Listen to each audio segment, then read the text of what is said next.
সময় সংলাপে স্বাগত জানাচ্ছি। আমি তুষার আব্দুল্লাহ। সময় সংলাপে আজ আমার সঙ্গে যোগ দিয়েছেন সাখওয়াত টিপু। টিপু ভাই, আপনাকে স্বাগত সময় সংলাপে। আমি আপনার কাছে জানতে চাই যে লেখক যখন লিখতে বসেন বা লিখেন, উনি কার স্বীকৃতি চান? রাষ্ট্র, পাঠক, কার?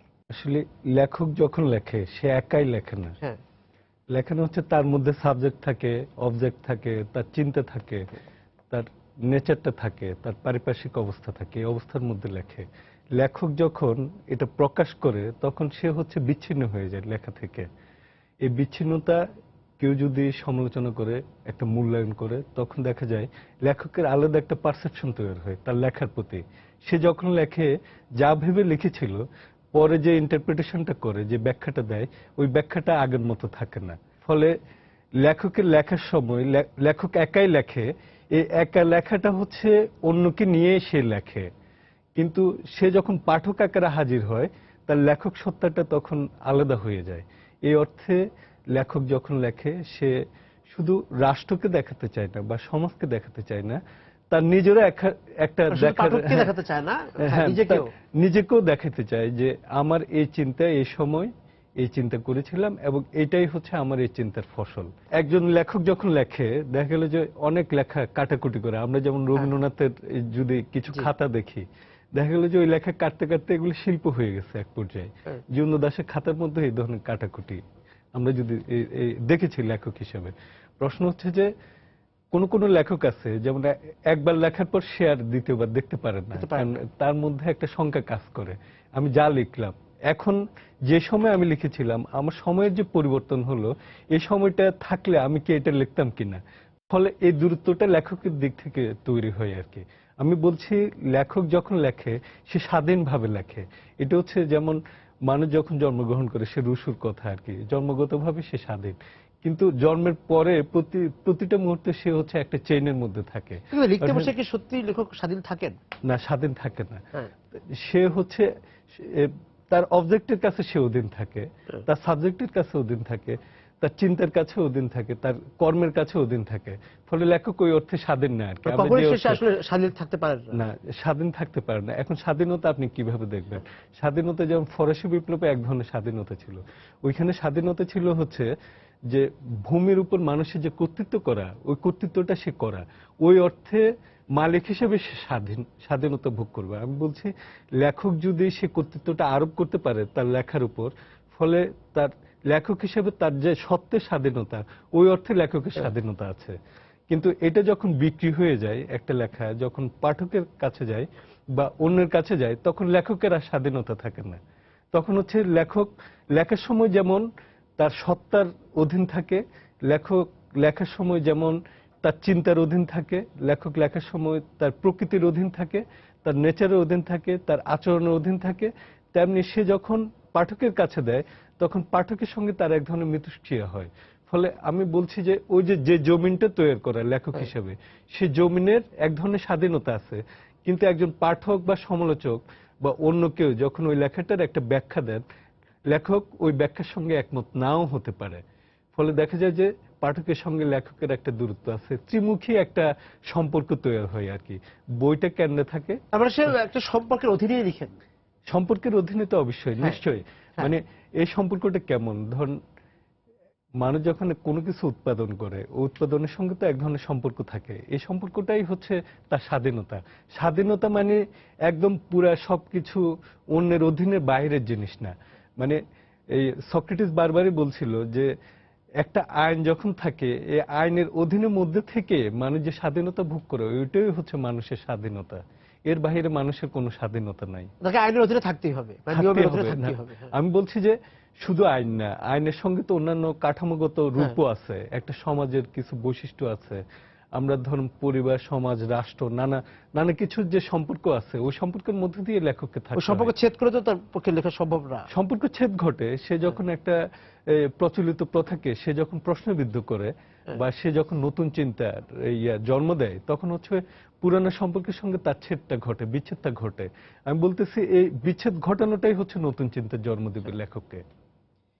বিচ্ছেদ ঘটে না, মানে সে সমালোচিত হয়, কারণ সমস্ত সম্পর্ক তো সে ছেদ করে সমাজচ্যুত হয় না। না, বিচ্ছেদ জিনিসটা হচ্ছে ধরুন আপনি না থাকলে আমার কথা হতো না, আপনার সঙ্গে আমার এক ধরনের বিচ্ছেদের সম্পর্ক। আপনি যখন প্রশ্নটা করেন, আপনি যে উত্তরটা ভাবেন আমি এই উত্তরটা দেই না, ফলে এখানে একটা বিচ্ছেদ তৈরি হয়। হ্যাঁ, আমি বলছি যে এই সম্পর্কের যে বিচ্ছেদ, এই বিচ্ছেদটাই হচ্ছে গুরুত্বপূর্ণ আর কি।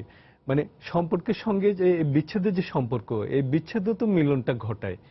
বিচ্ছেদ না থাকলে মিলনটা হবে না, অপর না থাকলে তো আপনিও নাই বা আমিও নাই, হ্যাঁ একলা।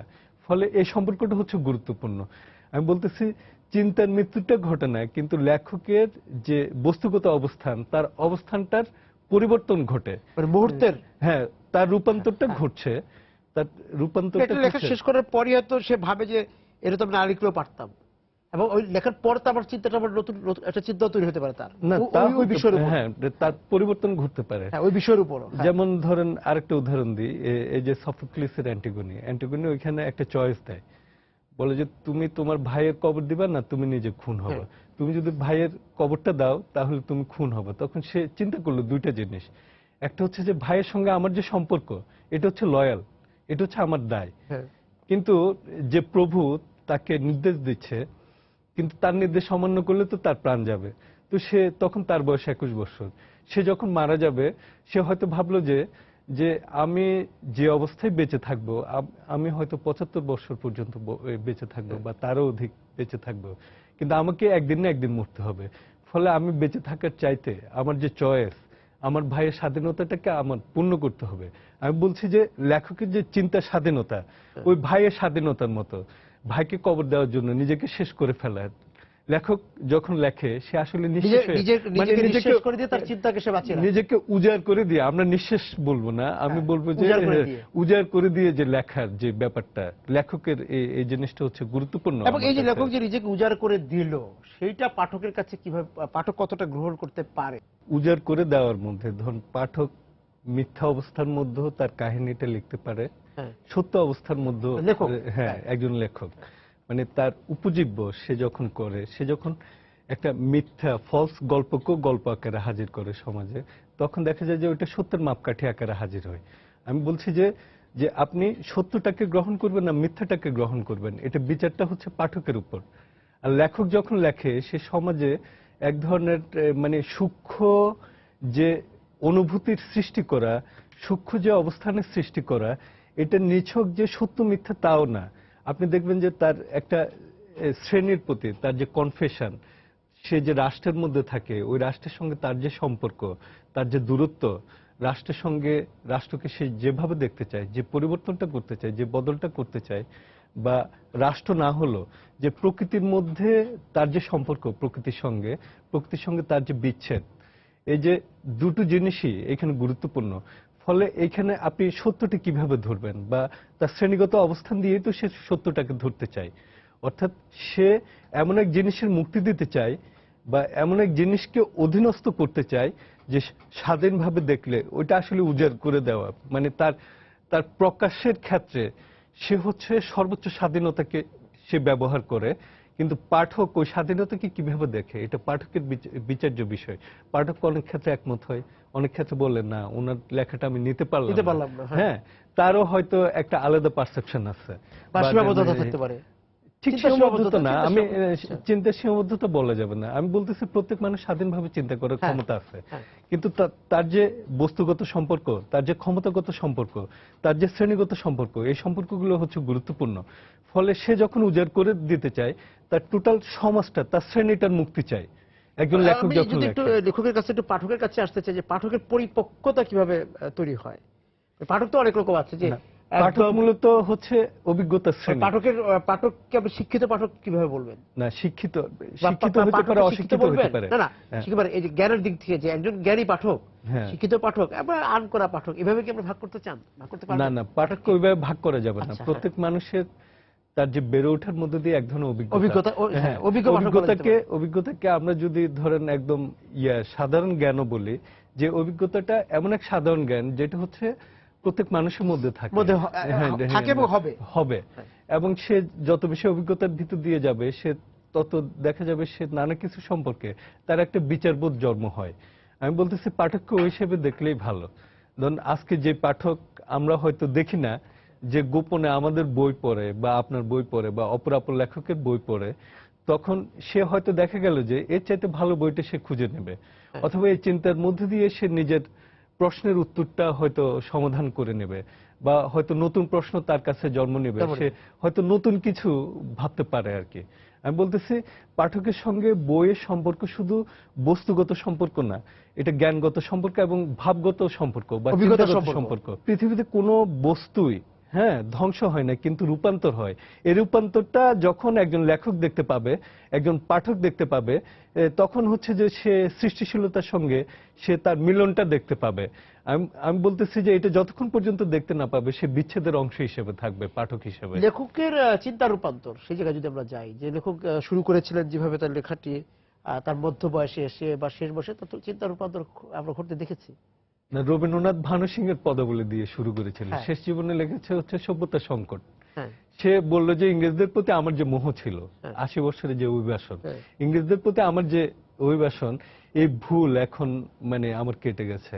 আমরা ম্যাকলে হিস্ট্রি পড়ছি, আমরা বাকলের ফিলোসফি পড়ছি, রবীন্দ্রনাথের যে সভ্যতা সংকট প্রবন্ধ দিয়ে যদি বিচারটা করি, ফলে তার ওই মোহটা আর নাই শেষ জীবনে এসে। ফলে এই মোহ না থাকার কারণ হচ্ছে যে ধর মানুষের যে বেড়ে ওঠা, মানুষের যে এক ধাপ থেকে এক স্তর থেকে একটা স্তরে যাওয়ার, যে চিন্তা স্তরে যাওয়ার যে একটা কি বলবো, এটার যে রূপান্তর, আমরা যদি সমাজ রূপান্তরের কথাও বলি, এই রূপান্তরটা খুব সাংঘাতিক ভাবে ঘটে। মানে ধরেন 52-এর যে ভাষা আন্দোলন, এটার সঙ্গে যদি একটু মিলিয়ে নিই, 52-এর ভাষা আন্দোলনের 3টে জিনিস ছিল। একটা হচ্ছে গণতন্ত্র শব্দটা সব জায়গায় ছিল। আপনি যদি দেখেন এই হাসান হাফিজুর রহমানের যে সংকলন, 21 সংকলন, ওখানে দেখবেন যে উনি 3টে শব্দ ইউজ করছে: গণতান্ত্রিক সংস্কৃতি, গণতান্ত্রিক আন্দোলন এবং গণতান্ত্রিক অধিকার। উনি আন্দোলন, অধিকার আর সংস্কৃতি, মানে এই 3টার যখন রূপান্তর ঘটে একটা সমাজের, যে পরিবর্তন ঘটে, ওই পরিবর্তনটা যখন সহজে দেখতে পায় না মানুষ, হচ্ছে হতাশাটা আসে। রবীন্দ্রনাথ হতাশা ছিল ওইখানে। উনি যে ব্রিটিশদের মাধ্যমে যে দেখতে চেয়েছিল যে এই বাংলার একটা রূপান্তর হবে, সভ্যতার রূপান্তর ঘটবে, বস্তুত পক্ষে ওইটা ঘটে নাই। ফলে ব্রিটিশদেরকেও একটা লড়াই সংগ্রামের মধ্য দিয়ে এই অঞ্চলের মানুষ কিন্তু বিতাড়িত করেছিল। এখন ধরেন এই রূপান্তরটা যদি কল্পনা করতে পারতো, রবীন্দ্রনাথের স্বাধীনতার সংজ্ঞা ছিল এরকম: অপরের অধীনতার নামই স্বাধীনতা। এখন আমরা অপরের অধীনতার মধ্যে থেকে কতটুকু স্বাধীনতা ভোগ করি, এটা যদি স্বাধীনতা হয়, অপর জিনিসটা আমার জন্য থাকে না। আমি তো আমার ব্যক্তি স্বাধীনতা দিয়ে অন্যের স্বাধীনতা নিশ্চিত করতে পারবো না। সমাজের যে রূপান্তর ঘটতে থাকে, এটা তো চলমান একটা প্রক্রিয়া। সেই প্রক্রিয়ার তো মানে পাঠক এবং লেখক সবচেয়ে বড় পর্যবেক্ষক, তারাই তো বিষয়টি পর্যবেক্ষণ করেন যে প্রক্রিয়াটি যে চলছে, চলমান, বা এই রূপান্তর থমকে আছে কিনা। রূপান্তর হচ্ছে থমকে নাই, এখন পরিবর্তনটা সাদা চোখে দেখা যায় না। সাদা চোখে দেখা যায় না কেন? এখানে ক্ষমতার একটা প্রভাব থাকে সব সময়। মানে আমরা দৃশ্যমান জগতে যে জ্ঞানগত জিনিসগুলো দেখি, বাস্তব জ্ঞান ওইখানে নাই। ফলে একজন লেখক যখন লিখবে বা একজন পাঠক যখন পড়ছে, তার মধ্যে প্রথম যে জিনিসটার উদয় হবে সেটা হচ্ছে প্রশ্ন। এখন এই প্রশ্নটা কোত্থেকে আসে যদি বলি, ধরেন এখন যে আধুনিক সমাজ, আমরা যে মানুষের যে চিন্তা স্বাধীনতার কথা বলি, ওখানে 2টা জিনিস আছে। একটা হচ্ছে যে হয় তুমি যুদ্ধ চাইবা অথবা তুমি ভালোবাসা দিবা। আমরা যে মানে এ পর্যন্ত 90 দশক থেকে যে আধুনিক পৃথিবীর যে আমরা যে অবস্থা দেখছি, সোভিয়েত রাশিয়ার যে ভাঙন, এখন ভালোবাসার জিনিসটা কোত্থেকে আসে বা প্রশ্ন জিনিসটা কোত্থেকে আসে? আমাকে চয়েস দেওয়া হচ্ছে, তুমি বেঁচে থাকতে চাও, নাকি আমি যে বললাম যে ভালোবাসার যে চয়েস দিলাম, অ্যান্টিগনি নাটকের মতো যে চয়েস দিলাম, যে তুমি যদি পূর্বে যাও তুমি মারা যাবা, আর তুমি যদি পশ্চিমে যাও তোমার পায়ে গুলি করা হবে কিন্তু তুমি জীবিত থাকবে, তুমি কোনটা চাও? আমি বলছি যে এই রূপান্তরটা এইভাবে সাদা চোখে দেখা যাবে না। আমাদের সামনে চয়েস আছে, আমরা কিন্তু চয়েসটা পছন্দ করতে পারি কিন্তু প্রশ্নটা গ্রহণ করতে পারি না। রাষ্ট্রের বড় ব্যর্থতা হচ্ছে এইখানে। আপনি যখন রাষ্ট্রকে প্রশ্ন করবেন তখন রাষ্ট্র আপনার উপর মানে এক ধরনের স্টিম রোলার চালাবে। এখন এই রাষ্ট্র আমরা ভাঙার জন্য, রাষ্ট্র তো এমনি ভাঙবে না। ধরুন এই পরিবর্তনটা, সমাজ রূপান্তরটা তখনই হবে যদি আপনি সঠিক জায়গায় প্রশ্নটা করতে পারেন, তার উত্তরটা দিতে পারেন, তার পথটা দেখাতে পারেন। লেখক হিসেবে এই কাজটা হচ্ছে প্রধান কাজ। এবং এই রূপান্তরটা খুব এই মানে সহজে দেখা যায় না। ধরুন ফরাসি বিপ্লবের আগে আগে সাংস্কৃতিক বিপ্লব হয়েছিল, তার মানে চিন্তার রূপান্তরটা ঘটেছিল কোন না কোন ফর্মে। সেটা আগে হয়েছে। হ্যাঁ, আগে হয়েছিল। কিন্তু আমাদের রাষ্ট্রে কিন্তু উল্টা দিক। আমরা হচ্ছে ঘটনা ঘটার পর এটা রিফ্লেকশনটা করি। তার মানে আমাদের রাষ্ট্রের রূপান্তরটা যে অর্থে পশ্চিমা জগতের মতো যেভাবে বিকশিত হওয়ার কথা ছিল আমরা ওইভাবে আমরা বিকশিত, পরের ধাক্কাটা দেখি। হ্যাঁ পরের ধাক্কাটা দেখি। হ্যাঁ, আফটার শক। হ্যাঁ আফটার শক। এটা হচ্ছে সমস্যা আর কি। আমরা যখন মানে আগে যদি বুঝতে পারতাম যে সমাজের এই পরিবর্তনটা আমরা দেখতে পাচ্ছি, আমরা কল্পনা করতে পারতাম, যেটা হচ্ছে যে এই কারণে বিজ্ঞান জিনিসটা করে কি, বিজ্ঞান হচ্ছে আগে কল্পনা করে, তারপর হচ্ছে সে বাস্তবতার সঙ্গে এটা মিলাতে চায়, তারপর গবেষণায় যায়, তারপর হচ্ছে সে প্রুফ করে, প্রমাণ করে যে ঘটনা হচ্ছে এটা প্রমাণিত সত্য। প্রমাণিত, আমরা সত্য বলি, আসলে আলটিমেট ট্রু এখানে নাই, ট্রু জিনিসটা আরো দূরে। আমি বলছি যে সে প্রমাণটা করে কিন্তু সত্যটা দেখাতে পারে না। সে আজকে যেটা সত্য বলে এটা ঘটতে পারে, হ্যাঁ আজকে যেটা সত্য বলছে কালকে এটা নাও হতে পারে। নাও থাকতে পারে। বিজ্ঞান তো রূপান্তর ঘটে। আমি বলছি যে রূপান্তরটা এইভাবে দেখলে ভালো আর কি। এবং সেই জায়গা থেকেই পাঠকও তো সেটা দেখে যে লেখক আসলে সেই রূপান্তরের সঙ্গে বা রূপান্তরকে পর্যবেক্ষণ করতে পারছে কিনা। তার তো একটা দুর্বলতা আছে। হ্যাঁ। এই দুর্বলতা জিনিসটা সমাজটা একদিনে বিকশিত হবে না। হ্যাঁ। আমি বলছি যে রাষ্ট্র হিসেবে আমরা যে রাষ্ট্র কল্পনা করতে পারছি, এই 40 বছর, কত বছর, 41 থেকে 44 বছর, 44 বছর একটা রাষ্ট্র কল্পনা করতে পারছি, আমাদের একটা ভাষা আছে, আমরা ওইটাও কল্পনা করতে পারছি। এই ভাষার বিকাশমান একটা চেহারা, এই বাংলা ভাষা যে আমরা চিন্তা করতে পারি, আমরা প্রশ্ন করতে পারি, এই জিনিসটা যতদিন পর্যন্ত সমাজে সর্বতোভাবে বিকশিত হবে তখনই হয়তো আমরা বুঝতে পারবো যে আসলে আমাদের চিন্তার গভীরতা কতটুকু, সমাজের গভীরতা কতটুকু, বা আমরা সমাজে জ্ঞানগতভাবে কোথায় নিয়ে যাচ্ছি, সেই জিনিসটা একটা এই প্রশ্ন সাপেক্ষ ব্যাপার।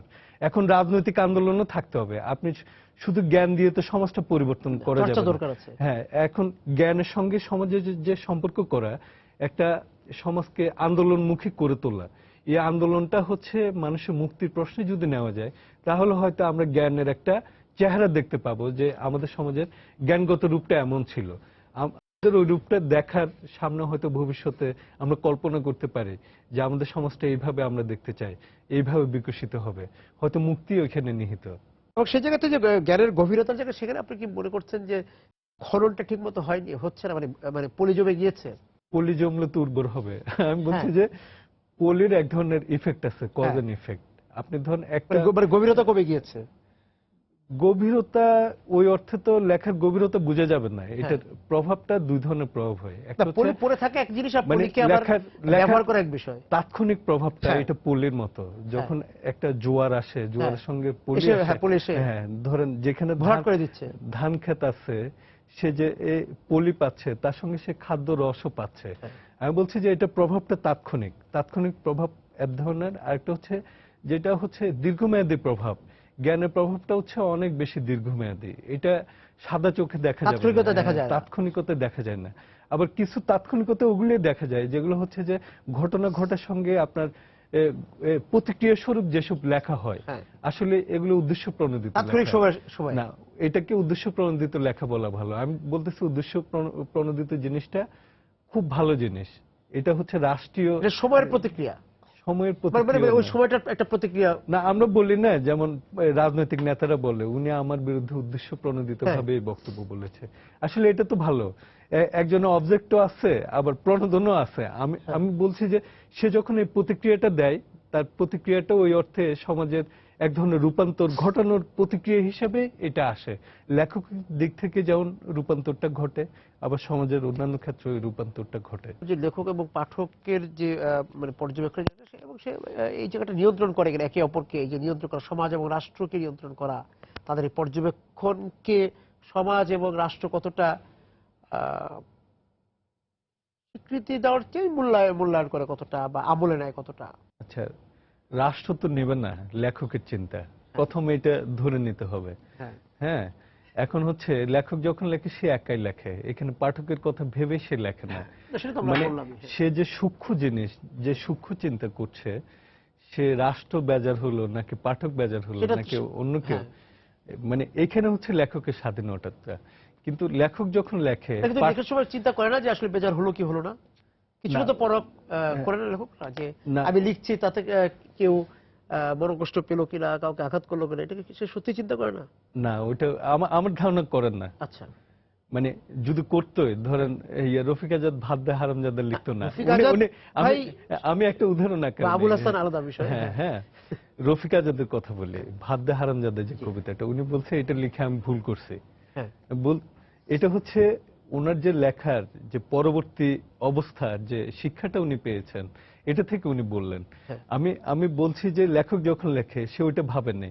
তার চেহারা হয়তো লেখার সময় সে কল্পনা করেছিল এদেশের মানুষ, সাধারণ ভুকানাঙ্গা মানুষের কথা কল্পনা করেছিল, তাদের মুক্তি চেয়েছিল। আমি বলছি এই মুক্তিটা হচ্ছে তার স্বাভাবিক বাসনার মুক্তি। হ্যাঁ। এটা শুধু রফিক আজাদের মুক্তি না, হ্যাঁ। সে হচ্ছে আপামর সার্বিক। মানুষের সার্বিক মুক্তি, সামষ্টিক ব্যাপার। হ্যাঁ।